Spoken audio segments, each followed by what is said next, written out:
ಪ್ರಿಯ ವೀಕ್ಷಕರೇ, ವಿಶ್ವ ಕನ್ನಡ ವಾಹಿನಿಗೆ ಸ್ವಾಗತ. ಈ ವಿಡಿಯೋದಲ್ಲಿ ಏಕಾದಶಿ ಅಂದರೆ ಏನು, ಅದರಲ್ಲಿ ವೈಕುಂಠ ಏಕಾದಶಿಯ ಮಹತ್ವ ಏನು ಎಂಬುದರ ಬಗ್ಗೆ ಹೇಳೋ ಪ್ರಯತ್ನ ಮಾಡ್ತೀನಿ. ಸಂಸ್ಕೃತದಲ್ಲಿ ಏಕಾದಶ ಅಂದರೆ 11 ಅಂತ ಅರ್ಥ. ಏಕಾದಶಿ ಅಂದರೆ 11ನೆಯ ದಿನ ಅಂತ ಅರ್ಥ. ನಮ್ಮ ಸನಾತನ ಹಿಂದೂ ಪಂಚಾಂಗದ 12 ಮಾಸಗಳಲ್ಲಿ ಪ್ರತಿ ಶುಕ್ಲ ಪಕ್ಷ ಮತ್ತು ಕೃಷ್ಣ ಪಕ್ಷಗಳ 11ನೇ ದಿನವನ್ನು ಏಕಾದಶಿ ಎನ್ನಲಾಗುತ್ತೆ.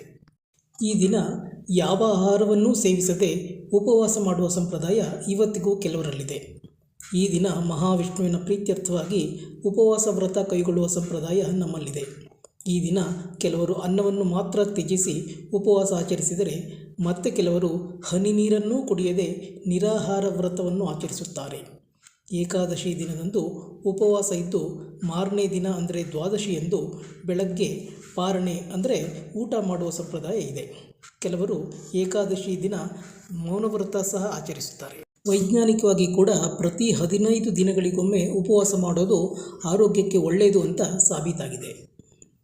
ಏಕಾದಶಿ ತಿಥಿ ಪ್ರತಿ 15 ದಿನಗಳಿಗೊಮ್ಮೆ ಬಂದರೂ ಚಾಂದ್ರಮಾನ ಪುಷ್ಯ ಮಾಸದ ಏಕಾದಶಿಗೆ ವಿಶೇಷ ಮಹತ್ವ ಇದೆ. ಈ ದಿನ ವಿಷ್ಣು ಲೋಕ ಅಂದರೆ ವೈಕುಂಠದ ಬಾಗಿಲು ತೆರೆಯುತ್ತದೆ ಎಂಬ ಪ್ರತೀತಿ ಇದೆ. ಆದ್ದರಿಂದ ಈ ದಿನಕ್ಕೆ ವೈಕುಂಠ ಏಕಾದಶಿ ಅಂತ ಹೆಸರು ಬಂದಿದೆ. ಅಂದು ಮಹಾವಿಷ್ಣುವನ್ನು ಪೂಜಿಸಿದರೆ, ಮಹಾವಿಷ್ಣುವಿನ ದರ್ಶನ ಪಡೆದರೆ ಪುಣ್ಯಪ್ರಾಪ್ತಿಯಾಗುತ್ತೆ ಅಂತ ವಿಷ್ಣು ಪುರಾಣದಲ್ಲಿ ಹೇಳಲಾಗಿದೆ.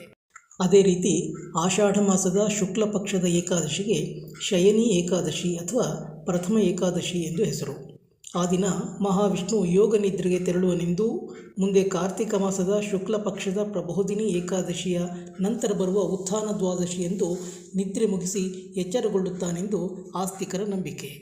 ಆಷಾಢ ಮಾಸದ ಶುಕ್ಲ ಪಕ್ಷದ ಶಯನಿ ಏಕಾದಶಿ ಅಥವಾ ಪ್ರಥಮ ಏಕಾದಶಿಯಿಂದ ಕಾರ್ತಿಕ ಮಾಸದ ಶುಕ್ಲ ಪಕ್ಷದ ಪ್ರಬೋಧಿನಿ ಏಕಾದಶಿಯವರೆಗಿನ 4 ತಿಂಗಳ ಅವಧಿಯನ್ನು ಚಾತುರ್ಮಾಸ್ಯ ಎನ್ನಲಾಗುತ್ತದೆ. ಸ್ನೇಹಿತರೆ, ಇವಿಷ್ಟು ಏಕಾದಶಿಯ ಕುರಿತಾಗಿನ ಸಂಕ್ಷಿಪ್ತ ಮಾಹಿತಿ.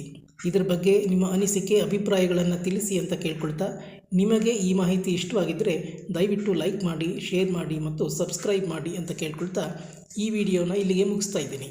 ಮುಂದಿನ ವಿಡಿಯೋದಲ್ಲಿ ಬೇರೊಂದು ವಿಷಯದ ಬಗ್ಗೆ ಮಾಹಿತಿಯನ್ನು ತಗೊಂಡು ಬರ್ತೀನಿ. ಅಲ್ಲಿವರೆಗೆ ನಮಸ್ಕಾರ. ಜೈ ಕರ್ನಾಟಕ ಮಾತೆ.